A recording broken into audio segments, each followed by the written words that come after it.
after the delicate ceasefire agreement between Israel and Hamas in Gaza has taken hold, a new development suggests it might not last for long. David Lee Miller joins us from Jerusalem live with details. David?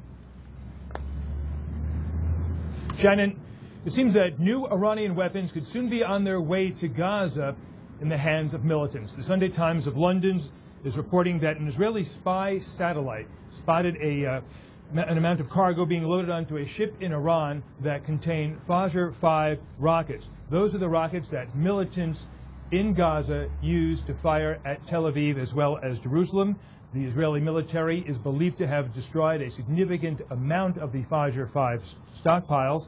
The report cites Israeli intelligence sources who say that the weapons shipment will likely be escorted by an Iranian warship. Israel says it will destroy any weapons that are headed to Gaza.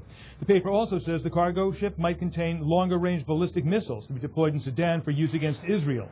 Hamas's leadership says with the help of Iran, it will continue to try and rebuild its arsenal. Workers in Gaza are now rebuilding smuggling tunnels, two-thirds of which were destroyed by Israeli airstrikes.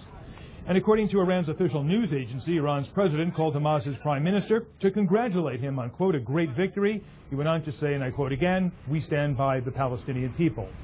And an Islamic religious leader is saying that it is the duty of Gazans to support the ceasefire agreement. The influential cleric says honoring the agreement is the duty of all residents, and not to do so is, in his words, a sin. Shannon?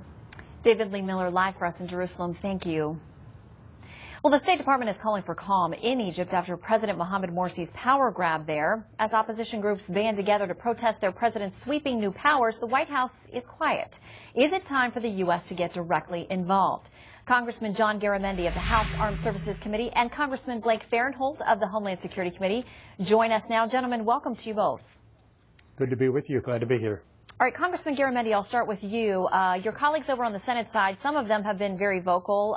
Senator Lindsey Graham comes to mind about the issue of funding for Egypt. Is that something that we need to highlight for them in hopes of coercing President Morsi to maybe scale back his new decree? Well, you could just be absolutely sure that President Morsi is most aware of the American involvement. We are a major funder for their military and other issues in Egypt. And he's aware, and it is a leverage point, and I'm sure we're using it in a diplomatic way at this moment.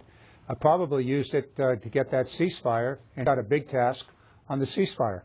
And Congressman Farenthold, to that point, is he going to be able to, as he now faces backlash in his own country, be able to help us monitor this ceasefire that he helped to negotiate?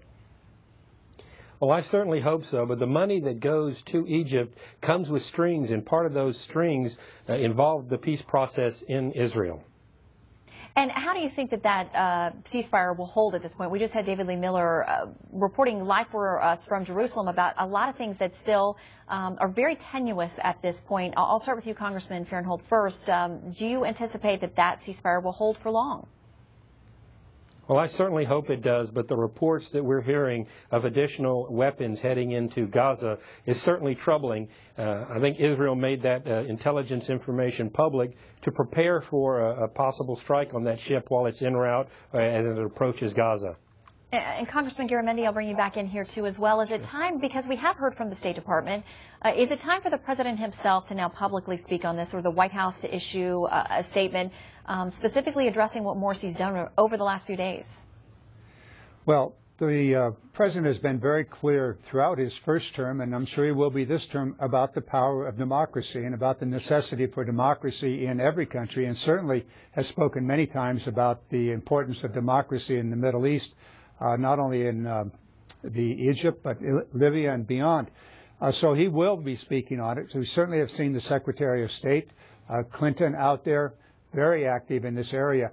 It's extremely important that the United States uses its power, as it has already, to bring about a ceasefire and to put the arm or the leverage on Egypt to make sure that Egypt is honoring its commitments in that ceasefire.